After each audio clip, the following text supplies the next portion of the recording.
నమస్తే Telangana welcome to T News నేను మమతా ముందుగా బులెటిన్లో హెడ్లైన్స్ ఇవాళ గజ్వేల్ ఎమ్మెల్యేగా కేసీఆర్ ప్రమాణం బీఆర్ఎస్ ఎల్పీ నేతగా బాధ్యతలు 50 రోజుల్లోనే నోటిఫికేషన్ ఇచ్చి నియామకాలు చేశారా స్టాఫ్ నర్సులకు ఉద్యోగాలు ఇచ్చిందెవరని కాంగ్రెస్కు హరీష్ రావు ప్రశ్న తెలంగాణ దళం బలం గలం బీఆర్ఎస్ పార్లమెంట్ ఎన్నికల్లో గెలుపు కోసం కృషి చేయాలన్న గులాబీ నేతలు మరి కాసేపట్లో పార్లమెంటులో ఓట్ ఆన్ అకౌంట్ బడ్జెట్ కార్పొరేట్ల నుంచి సామాన్యుల వరకు ఎదురుచూపులు ఇండియా కూటమి చెల్లాచెదురు చెట్టుకొకరు పుట్టకొకరుగా నేతలు ఢిల్లీ యూపీ బీహార్ బెంగాల్ రాష్ట్రాల్లో సీట్ల పంచాయతీ పూజలు చేసుకోవడానికి హిందువులకు అనుమతి జ్ఞానవాపి కేసులో కీలక తీర్పు చెప్పిన వారణాసి కోర్టు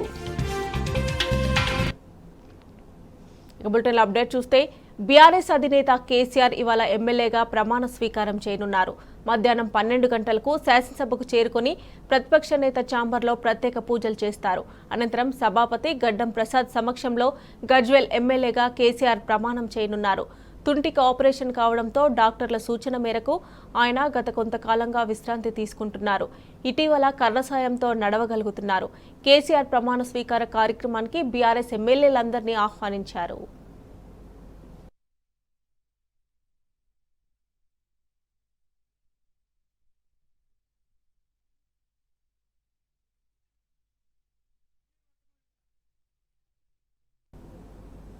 ఇన్నోవేషన్ రంగంలో తెలంగాణ నెంబర్ 1గా నిలిచింది సరికొత్త ఆవిష్కరణల్లో దేశంలోనే అగ్రస్థానాన్ని సాధించిందని ఎకోరాప్ 3i నివేదిక వెల్లడించింది 2014 నుంచి 2023 వరకు నాటి సీఎం కేసీఆర్ మంత్రి కేటీఆర్ చేసిన కృషితో రాష్ట్రం ఈ ఘనతను సాధించిందని నివేదిక స్పష్టం చేసింది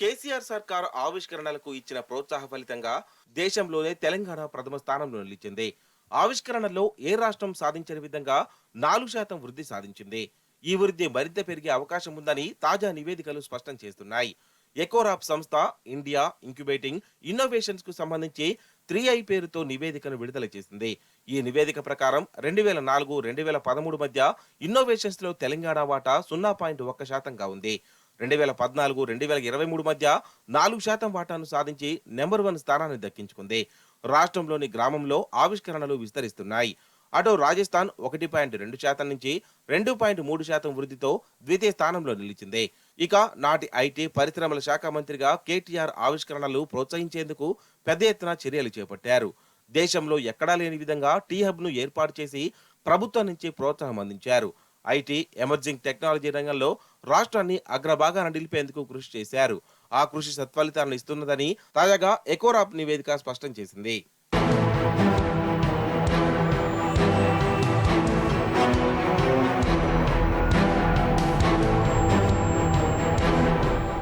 నివేదిక ప్రకారం దేశంలో electronics electrical physics biotechnology civil మెటాలజీ తదితర రంగాల్లో ఆవిష్కరణలు అధికంగా జరుగుతున్నాయి గుజరాత్ తెలంగాణ రాజస్థాన్ పంజాబ్ హర్యానా తదితర రాష్ట్రాలు ఇంటెలెక్చువల్ ప్రాపర్టీ ఇన్నోవేషన్ లో నాయకత్వ స్థానానికి ఎదుగుతున్నాయి భారత్ లో 2004-13 మధ్య కాలంలో సింగిల్ ఇన్వెంటర్స్ వాటా 22.9% ఉండగా 2014-23 మధ్య ఇది 35.5%కి చేరిందని ఎమర్జింగ్ టెక్నాలజీ నిపుణులు 7 Seas ఎంటర్టైన్మెంట్ ఎండి ఎల్ మారుతి శంకర్ తెలిపారు ఉత్తరాఖండ్ ఒడిశా అండమాన్ నికోబార్ దీవులతో పాటు ఛత్తీస్గఢ్ జమ్మూ కాశ్మీర్ పుదుచ్చేరి హిమాచల్ ప్రదేశ్ తదితర రాష్ట్రాల్లో కూడా ఆవిష్కరణలు వృద్ధి చెందుతున్నట్లు 3i నివేదిక తెలిపింది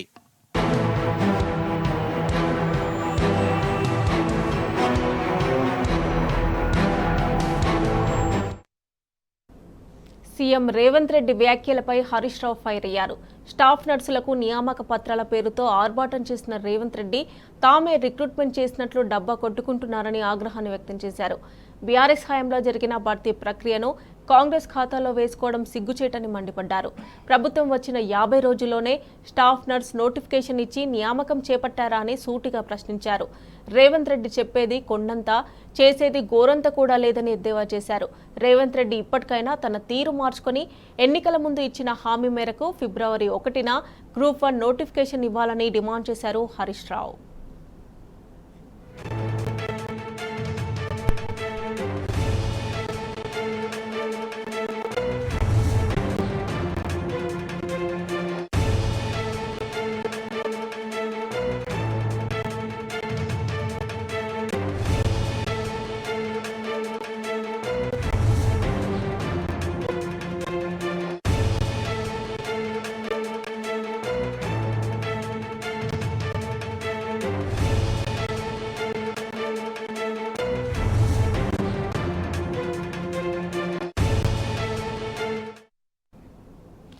సీఎం రేవంత్ రెడ్డి వ్యాఖ్యలపై హరీష్ రావు ఫైర్ అయ్యారు.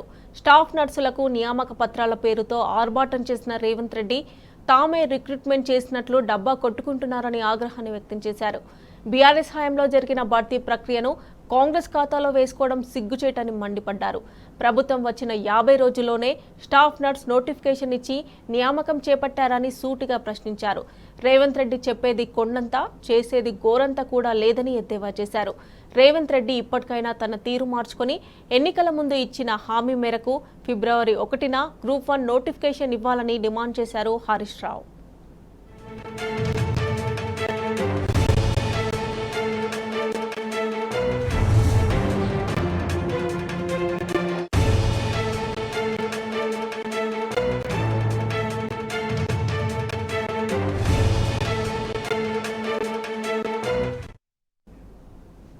లోక్సభ అభ్యర్థుల ఎంపికపై కాంగ్రెస్ అధిష్టానం దృష్టి సారించింది. టికెట్ ఆశించే నేతలు దరఖాస్తు చేసుకోవాలని ఇప్పటికే సీఎం రేవంత్ ప్రకటించారు. అయితే ఛాంబర్ మంత్రులు, ఇన్ఛార్జ్ మాత్రం వారి మనుషులకే టికెట్ ఇప్పించుకునేలా పావులు కదుపుతున్నారు. పేరుకే దరఖాస్తులు ఆహ్వానిస్తున్న విమర్శలు చేస్తున్నారు సొంత పార్టీ నేతలు.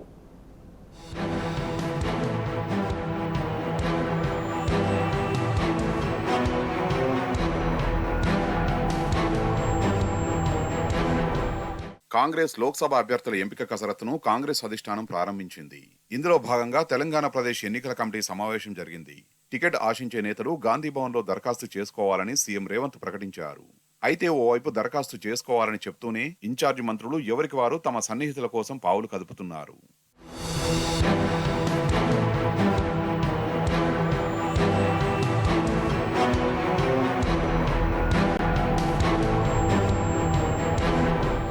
పార్లమెంటు నియోజకవర్గానికి ఒక మంత్రిని ఇన్ఛార్జిగా నియమించింది కాంగ్రెస్ అధిష్టానం. CM Revanth, deputy CM Bhatti, మంత్రి పొంగులేటికి 2 నియోజకవర్గాలకు ఇన్ఛార్జీలుగా నియమించింది. ఇన్ఛార్జీలుగా ఉన్న మంత్రులు తమ సన్నిహితులకు టికెట్ దక్కించుకునేలా ప్లాన్ చేస్తున్నారు.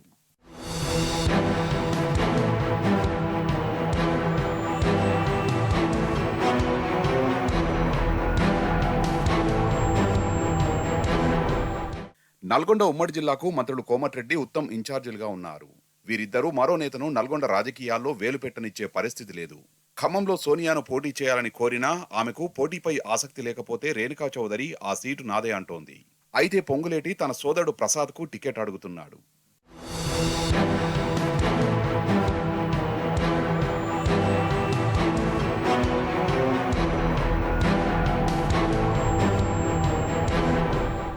వరంగల్, మహబూబాబాద్ పార్లమెంటు ఇన్ఛార్జిగా ఉన్న పొంగులేటి 2 పార్లమెంటు స్థానాల్లో తాను సూచించిన వారికే టికెట్ ఇవ్వాలని కోరుతున్నారు.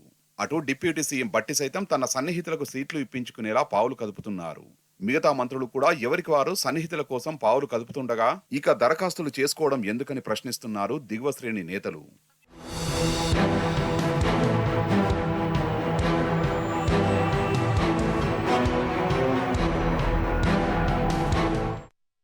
మహిళలకు ఉచిత బస్ ప్రయాణంతో ఉపాధి కోల్పోయిన ఆటో డ్రైవర్లకు న్యాయం చేయాలని డిమాండ్ చేస్తూ ఆటో యూనియన్ ఆధ్వర్యంలో ఈ నెల 16న రాష్ట్ర వ్యాప్తంగా ఆటోల బంద్కు పిలుపునిచ్చాయి. రవాణా శాఖ కమిషనర్ జ్యోతి బుద్ధప్రకాష్ను కలిసి సమ్మె నోటీస్ ఇచ్చారు. రవాణా రంగ కార్మికులకు వ్యతిరేకంగా కేంద్ర, రాష్ట్ర ప్రభుత్వాలు అనుసరిస్తున్న విధానాలను ఎండగడతామని వెల్లడించారు. ఈ బంద్కు బీఆర్టీయూ, సిఐటియు, ఎఫ్యూటియు, ఐఎఫ్టిటియు తదితర సంఘాలు మద్దతు తెలిపాయి. రవాణా రంగ కార్మికులకు సంక్షేమ బోర్డు ఏర్పాటు చేయాలని డిమాండ్ చేశారు. ప్రతి ఆటో డ్రైవర్కు నెలకు 15,000 చెల్లించాలని కోరారు. ఇక ప్రభుత్వం స్పందించకపోతే ఉద్యమం ఉధృతం చేస్తామని హెచ్చరించారు.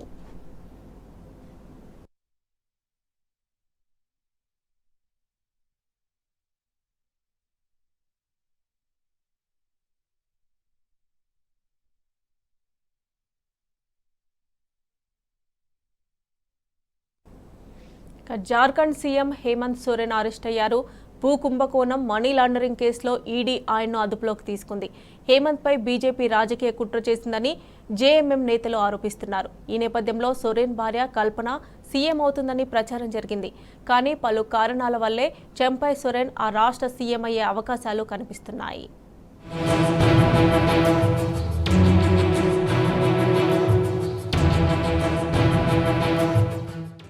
జార్ఖండ్ రాజకీయాల్లో సంచలనం నెలకొంది. భూ కుంభకోణానికి సంబంధించిన మనీ లాండరింగ్ కేసులో ముఖ్యమంత్రి హేమంత్ సోరెన్ ను ఎన్ఫోర్స్మెంట్ డైరెక్టరేట్ అరెస్ట్ చేసింది. పలు నాటకీయ పరిణామాల మధ్య బుధవారం మధ్యాహ్నం నుంచి సాయంత్రం వరకు సోరెన్ను విచారించిన ఈడీ అనంతరం అదుపులోకి తీసుకుంది. విచారణలో అధికారులు అడిగిన ప్రశ్నలకు సోరెన్ సమాధానం దాటవేస్తున్న క్రమంలో మనీ లాండరింగ్ నియంత్రణ చట్టం కింద ఆయన్ను కస్టడీలోకి తీసుకున్నట్లు ఈడీ వర్గాలు వెల్లడించాయి. హేమంత్ సోరెన్ను ఈడీ ఇవాళ స్థానిక ప్రత్యేక పిఎంఎల్ఏ కోర్టులో ప్రవేశపెట్టి కస్టడీ విచారణకు రిమాండ్ కోరే అవకాశం ఉందని సంబంధిత వర్గాలు తెలిపాయి.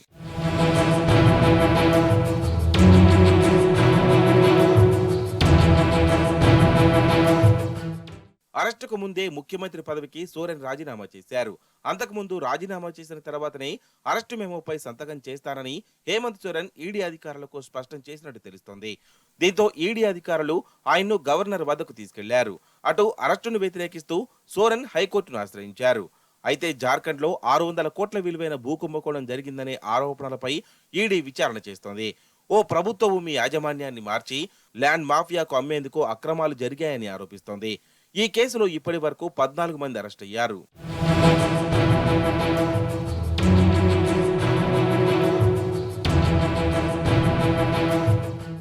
కొత్త సీఎంగా జేఎంఎం సీనియర్ నేత, రాష్ట్ర రవాణా శాఖ మంత్రిగా ఉన్న చంపై సోరెన్ ను అధికార పక్షం ప్రతిపాదించింది. హేమంత్ సోరెన్ రాజీనామా అనంతరం చంపై సోరెన్ నేతృత్వంలోని అధికార పక్ష ఎమ్మెల్యేలు గవర్నర్ సిపి రాధాకృష్ణన్ ను సాయంత్రం కలిశారు. తనకు 43 మంది ఎమ్మెల్యేల మద్దతున్న నేపథ్యంలో కొత్త ప్రభుత్వాన్ని ఏర్పాటు చేసేందుకు అవకాశం ఇవ్వాలని కోరారు. ఇందుకు గవర్నర్ ఆమోదం తెలిపారని రాజ్భవన్ వర్గాలు వెల్లడించాయి. సోరెన్ అరెస్టుకు నిరసనగా ఆదివాసీ సంఘాలు ఇవాళ జార్ఖండ్ బంద్కు పిలుపునిచ్చాయి.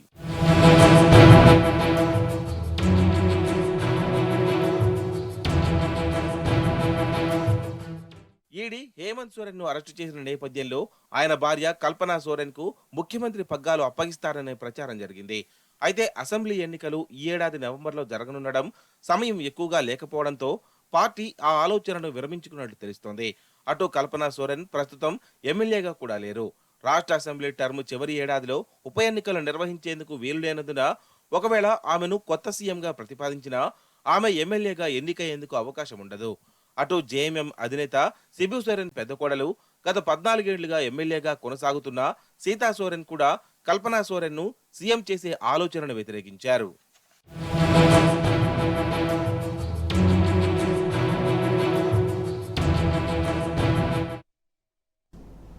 సార్వత్రిక ఎన్నికలకు ముందు కేంద్రం ఎలాంటి నిర్ణయాలు తీసుకుంటుందనే దానిపై అందరిలోనూ ఆసక్తి నెలకొంది. ఓట్ అండ్ అకౌంట్ బడ్జెట్లో మధ్యతరగతి వర్గాలకు కేంద్రం వరాలు ప్రకటించే అవకాశం ఉందనే అంచనాలతో ప్రజలు ఆసక్తిగా ఎదురుచూస్తున్నారు. మరికొన్ని గంటల్లో నిర్మలా సీతారామన్ బడ్జెట్ ప్రవేశపెట్టనుండటంతో ప్రజల్లో భారీ అంచనాలు నెలకొన్నాయి.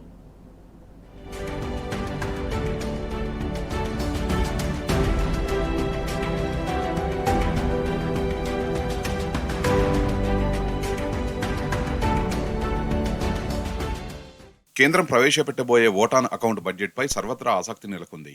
సార్వత్రిక ఎన్నికల ముందు ప్రవేశపెట్టే బడ్జెట్ కావడంతో మధ్యతరగతి వర్గాల్లో ఆశలు మొదలయ్యాయి. పన్ను స్లాబుల తగ్గింపు, నిత్యావసర వస్తువుల ధరలు తగ్గించే అవకాశం ఉండవచ్చని ప్రజలు ఆశిస్తున్నారు. వీటితో పాటు మహిళలు, యువత కోసం ప్రత్యేక పథకాలను ప్రభుత్వం ప్రకటిస్తుందేమోనని ఎదురు చూస్తున్నారు. మధ్యంతర బడ్జెట్ అయినా సరే పారిశ్రామిక వర్గాల నుంచి మధ్యతరగతి ప్రజల వరకు అందరిలోనూ భారీ అంచనాలు నెలకొన్నాయి.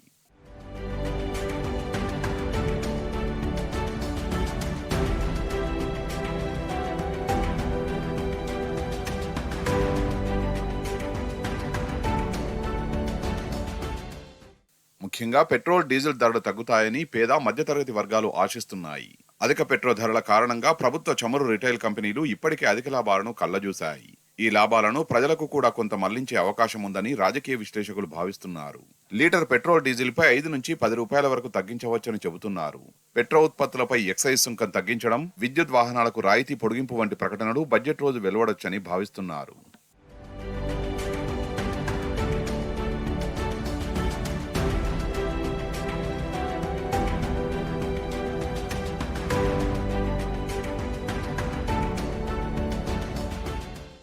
అటు పట్టణవాసులకు భారీ లబ్ధి చేకూరేలా నివాస గృహాలపై తక్కువ వడ్డీకే రుణాలు అందించవచ్చని అంటున్నారు ఆర్థిక నిపుణులు. సబ్సిడీతో పీఎం ఆవాస్ యోజన తరహా కొత్త పథకం తీసుకురానున్నట్లు తెలుస్తోంది. ఈ తరహా పథకం అమలు చేస్తే బాగుంటుందని ఓ కేంద్ర మంత్రి గతంలో వ్యాఖ్యానించడం కూడా ఈ వాదనకు బలం చేకూరుస్తోంది. అంతేకాకుండా దేశవ్యాప్తంగా అమలవుతున్న పీఎం కిసాన్ కింద ఇచ్చే నగదు మొత్తాన్ని మరింత పెంచే అవకాశం ఉన్నట్లు తెలుస్తోంది. పలు రాష్ట్ర ప్రభుత్వాలు రైతులకు ఇంతకంటే ఎక్కువ మొత్తం ఇస్తుండటంతో కేంద్ర ప్రభుత్వం కూడా నగదు సాయాన్ని పెంచాలని ఆలోచిస్తున్నట్లు సమాచారం. పీఎం కిసాన్ మొత్తాన్ని దాదాపు 9,000 రూపాయలకు పెంచే అవకాశం ఉందని అంచనా వేస్తున్నారు.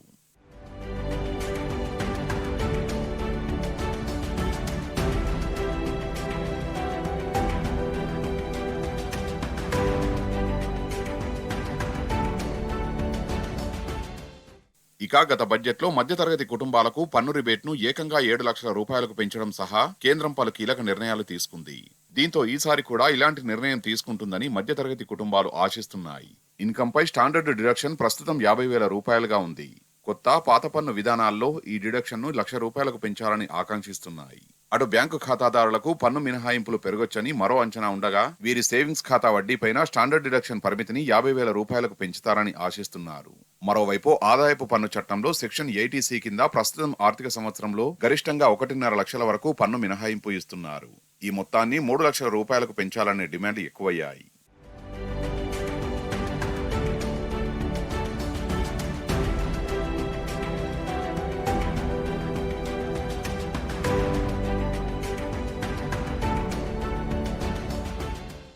అయితే ప్రజల ఆశలకు భిన్నంగా ఆర్థిక నిపుణుల అంచనాలు ఉన్నాయి. 3-4 నెలల్లో ఎన్నికలు ఉన్నా సరే కొన్ని అంశాల్లో కేంద్రం మినహాయింపులు ఇవ్వకపోవచ్చని నిపుణులు అంచనా వేస్తున్నారు. దీర్ఘకాలిక ఆర్థిక సంస్కరణల జోలికి వెళ్లకుండా ఇప్పటి పద్ధతుల సంగతే చూడాలని ప్రభుత్వం భావిస్తున్నట్లు చెబుతున్నారు. అందుకే ప్రభుత్వం ఎలాంటి నూతన ప్రతిష్టాత్మక పథకాలను ప్రారంభించే అవకాశం లేదని స్పష్టం చేస్తున్నారు.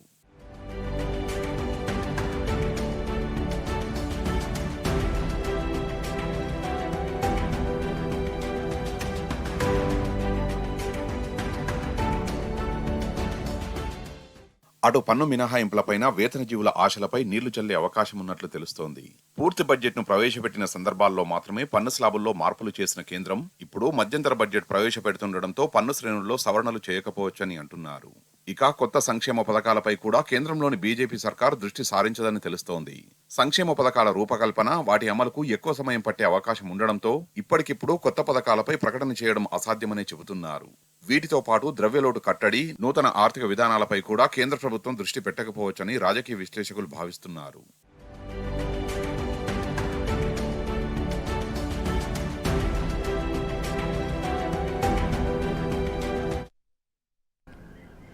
ఢిల్లీ సీఎం అరవింద్ కేజ్రీవాల్ కు మరోసారి ఈడీ నోటీసులు జారీ చేసింది. లిక్కర్ కేసులో విచారణకు హాజరు కావాలని ఆదేశించింది. అయితే కేజ్రీవాల్ కు ఈడీ నోటీసులు ఇవ్వడం ఇది 5వ సారి. గతంలో 4 సార్లు నోటీసులు ఇచ్చినా కేజ్రీవాల్ విచారణకు హాజరు కాలేదు.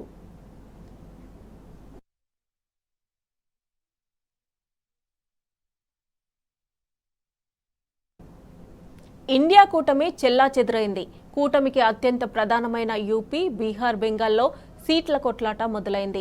పొత్తులు జాంతానే అంటూ కాంగ్రెస్ కు తేల్చి చెబుతున్నాయి పలు పార్టీలు. రాహుల్ గాంధీ చేతగానితనం వల్లే ఈ పరిస్థితి అంటూ బీహార్ సీఎం నితీష్ కుమార్ సెటైర్లు వేశారు. రాహుల్ పప్పుగానే మిగిలిపోతారని ఎద్దేవా చేశారు. బెంగాల్లో సింగిల్ గానే పోటీ చేస్తామని టీఎంసీ చెబుతోంది. మరోవైపు యూపీలోనూ సేమ్ సీన్ కనిపిస్తోంది. కాంగ్రెస్ కు 20 సీట్లకు మించి ఇచ్చేది లేదని అఖిలేష్ చెబుతున్నారు. ఇక పంజాబ్లోనూ పొత్తు ఉండదని ఇప్పటికే ఆప్ ఖరాఖండిగా చెప్పేసింది.